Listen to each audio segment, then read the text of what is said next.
অন্তর্বর্তী সরকারের কর্মকাণ্ডের তদন্ত চেয়ে রিট উপদেষ্টাদের দেশ ত্যাগে নিষেধাজ্ঞার আবেদন। অবসরপ্রাপ্ত প্রধান বিচারপতি তত্ত্বাবধায়ক সরকারের প্রধান হওয়া উচিত নয়, আইনমন্ত্রী গুম নিয়ে আসছে নতুন আইন। 3 মাসেই সক্ষমতার প্রমাণ দিয়েছে সরকার, পদ্মা ব্যারেজ দূরদর্শী সিদ্ধান্ত, দাবি বিএনপি নেতাদের। ডুয়েটে উপাচার্য নিয়োগ নিয়ে দুপক্ষের সংঘর্ষ, জাবিতে আলটিমেটাম, অচল পটুয়াখালী বিশ্ববিদ্যালয়।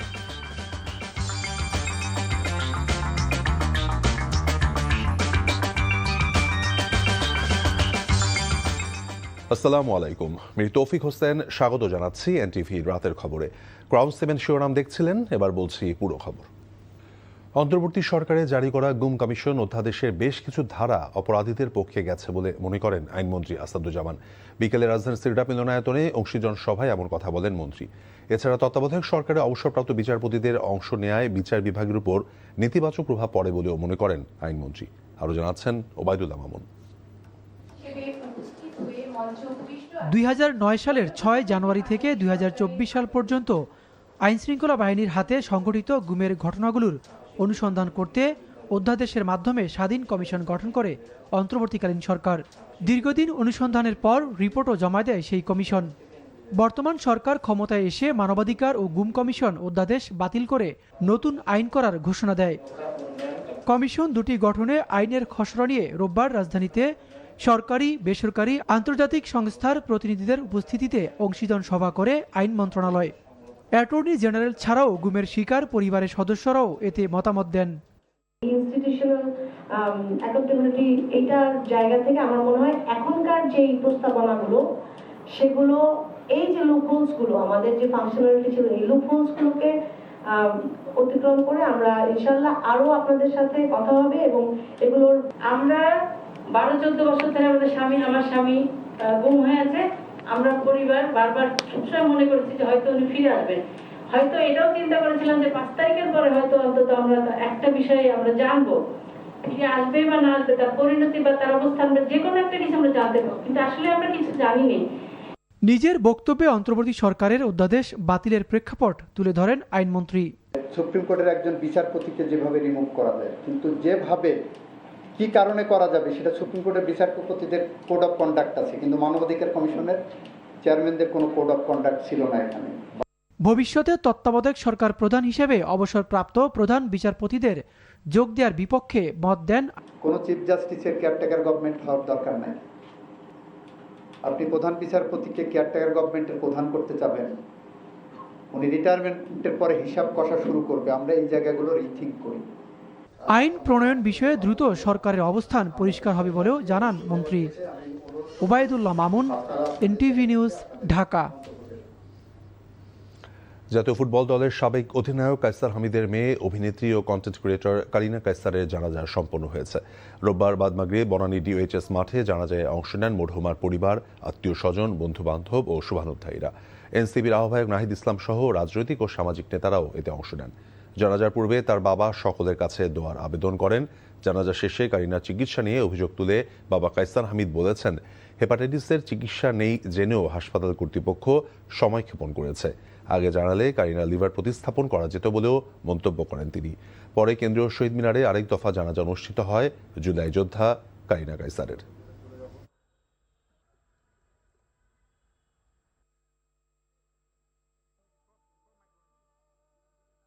হেপাটাইটিস এ এবং এর চিকিৎসার জন্য যে লিভার ট্রান্সপ্লান্ট যে হয় না বাংলাদেশে, এটা আমরা তো জানতাম না, আমি ওখানে গিয়ে জানছি। তো এই জিনিসটা ডে 1-এ যদি বলতো তাহলে আমরা প্রথমেই তাকে শিফট করে বাড়ি নিয়ে যেতে পারতাম। আমার 5-6 দিন এখানে নষ্ট হয় না, সময় নষ্ট করে ক্ষতিটা হয়েছে। শহীদ মিনার থেকে মুন্সিগঞ্জে যেখানে দাফন করা হবে গজারিয়া, সেখানে হচ্ছে আমার শ্বশুরবাড়ি আর কি, তার আম্মার একটা জায়গা আছে, সেখানে একটা মসজিদ নির্মাণ হবে এবং মসজিদের পাশে তাকে কবর দেওয়া হবে। পুলিশের অতিরিক্ত মহাপরিদর্শক মোসলেউদ্দিন আহমেদকে ঢাকা মহানগর পুলিশ ডিএমপির নতুন কমিশনার হিসেবে নিয়োগ দিয়েছে সরকার। আজ স্বরাষ্ট্র মন্ত্রণালয়ের এক প্রজ্ঞাপনে একথা জানানো হয়েছে। মোসলেউদ্দিন আহমেদ 1995 সালে 15তম বিসিএস এর মাধ্যমে বাংলাদেশ পুলিশে যোগ দেন। সিআইডিতে নিয়োগ পাওয়ার আগে তিনি পুলিশ সদর দফতরের লজিস্টিক অ্যান্ড অ্যাসেট অ্যাকুইজিশন ডিরেক্টরেটে অতিরিক্ত আইজিপি হিসেবে দায়িত্ব পালন করেন। এর আগেও জিএমপি এবং সিএমপিতে দায়িত্ব পালন ছাড়াও বিভিন্ন জেলায় পুলিশ সুপার হিসেবে দায়িত্ব পালন করেছেন। পেশাগত জীবনে জাতিসংঘের অধীনে দারফুরে কর্মকর্তা হিসেবে দায়িত্ব পালন করেন নতুন এই জিএমপি কমিশনার।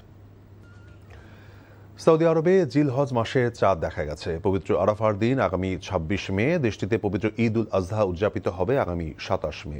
রোববার সৌদি আরবের দুই পবিত্র মসজিদ ভিত্তিক ওয়েবসাইট ইনসাইড দ্য হারাইমান এর সামাজিক যোগাযোগ মাধ্যম এক্সে দেয়া এক পোস্টে বলা হয়েছে, রোববার সৌদি আরবের আকাশে ১৪৪৭ হিজরি সনের পবিত্র জিল হজ মাসের চাঁদ দেখা গেছে।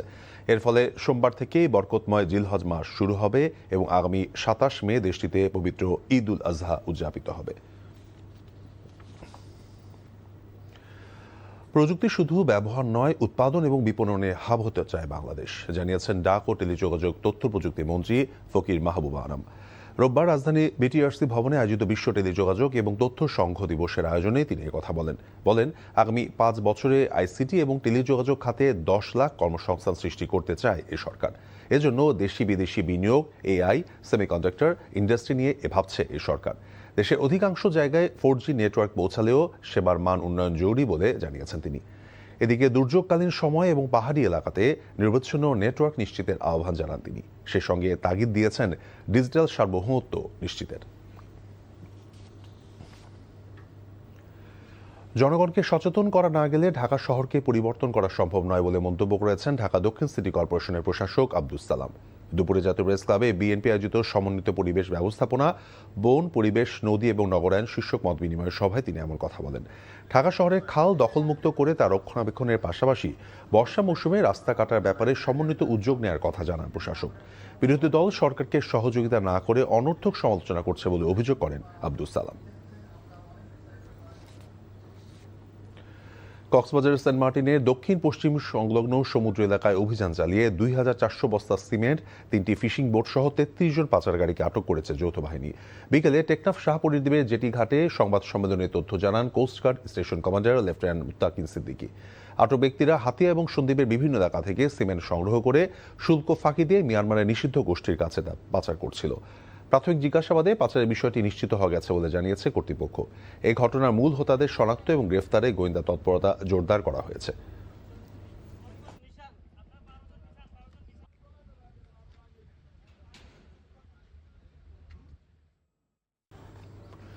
চাইলেই যে কোনো জ্বালানি বিষয়ক আন্তর্জাতিক চুক্তি থেকে সরে আসা সম্ভব নয় বলে মন্তব্য করেছেন বাংলাদেশ বিনিয়োগ উন্নয়ন কর্তৃপক্ষ বিডার নির্বাহী চেয়ারম্যান আশিক চৌধুরী।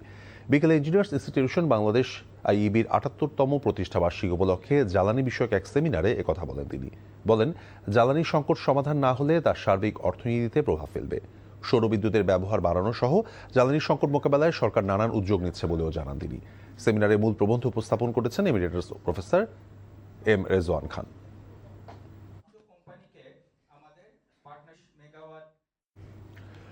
এক সপ্তাহের মধ্যে এফবিসিসিআইর প্রশাসক হিসেবে সরকারি কর্মকর্তার পরিবর্তে কোনো ব্যবসায়ীকে নিয়োগ দিয়ে দ্রুত নির্বাচন দেওয়া হবে বলে জানিয়েছেন সংস্কার পরিষদ।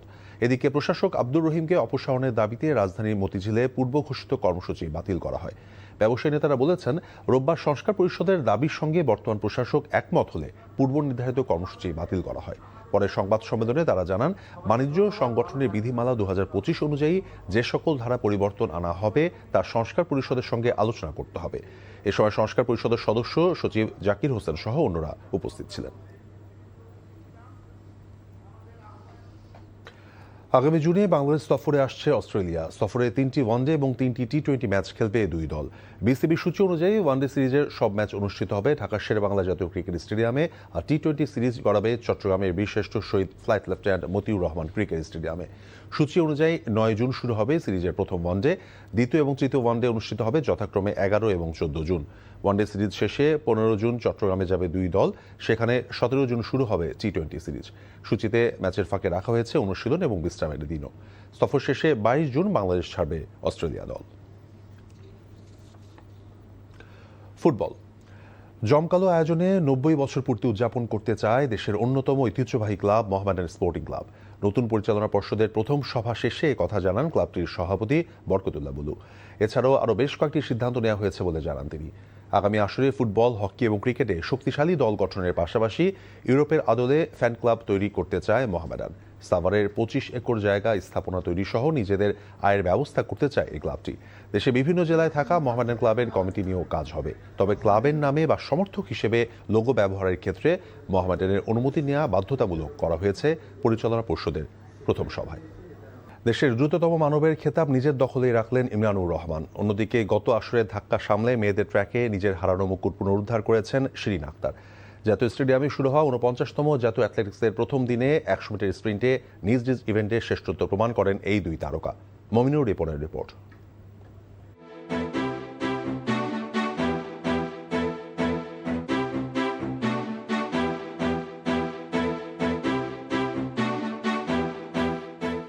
জাতীয় অ্যাথলেটিক্সের সবচেয়ে আকর্ষণীয় ইভেন্ট 100 মিটার স্প্রিন্ট। আর এই ইভেন্টে দেশের মধ্যমণি ইংল্যান্ড প্রবাসী ইমরানুর রহমান। প্রত্যাশার প্রতিদান দিয়ে এবারও হয়েছেন দ্রুততম মানব। সবশেষ প্রতিযোগিতায় 10.64 সেকেন্ড সময় নিলেও এবার তা কমে এসেছে 10.58 সেকেন্ডে। 2022 সাল থেকে জাতীয় অ্যাথলেটিক্সে 6 বার অংশ নিয়ে প্রতিবারই দ্রুততম মানব হলেন ইমরানুর।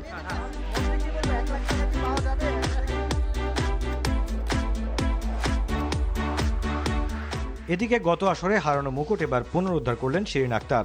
12.1 সেকেন্ড সময় নিয়ে আবারও দেশের দ্রুততম মানবী হয়েছেন শিরিন। এই জয়ের মধ্য দিয়ে তিনি ছুঁয়ে ফেলেছেন দেশের সাবেক কৃতি স্প্রিন্টার নাজমুন নাহার বিউটির 17 বার দ্রুততম মানবী হওয়ার record. But alhamdulillah, this time the performance was good, and inshallah in the future I can do even better. 17 বার দ্রুততম মানবী হয়েছি, এটা আসলে আমার কাছে খুবই আনন্দের। এর আগে 49তম জাতীয় অ্যাথলেটিক্সের উদ্বোধন করেন যুব ও ক্রীড়া প্রতিমন্ত্রী আমিনুল হক। দেশের ক্রীড়াঙ্গনকে এগিয়ে নিতে হলে জাতীয় অ্যাথলেটিক্সের প্রতিযোগিতার মান বাড়ানোর প্রয়োজন বলে মনে করেন তিনি। যে আপনার অ্যাথলেটিক্সের জন্য কি কি করণীয় রয়েছে, কি কি সুযোগ সুবিধা দরকার, আমার জায়গা থেকে কি কি করণীয় রয়েছে, বিশেষ করে আমি কোনো অবকাঠামো না, আমি আমার ওই খেলোয়াড়দের যারা অ্যাথলেট যারা পার্টিসিপেট করছেন তাদের সর্বাত্মক সুযোগ সুবিধা আমি নিশ্চিত করতে চাই ইনশাআল্লাহ। আগামী মঙ্গলবার পর্দা নামবে জাতীয় এই অ্যাথলেটিক্স প্রতিযোগিতার। Mominur Ripon, NTV news, Dhaka. এই ছিল রাতের খবরে। এই খবরের ভিডিও সহ আপডেট জানতে ভিজিট করুন এনটিভি অনলাইন www.ntvbd.com। এছাড়াও এনটিভির জনপ্রিয় সব অনুষ্ঠান এবং খবরের আপডেট জানতে ভিজিট করুন আমাদের ইউটিউব এবং ভেরিফাইড ফেসবুক পেজ। রাত 1টায় মধ্যরাতের খবর দেখার আমন্ত্রণ রইল। ধন্যবাদ সবাইকে। শুভরাত্রি।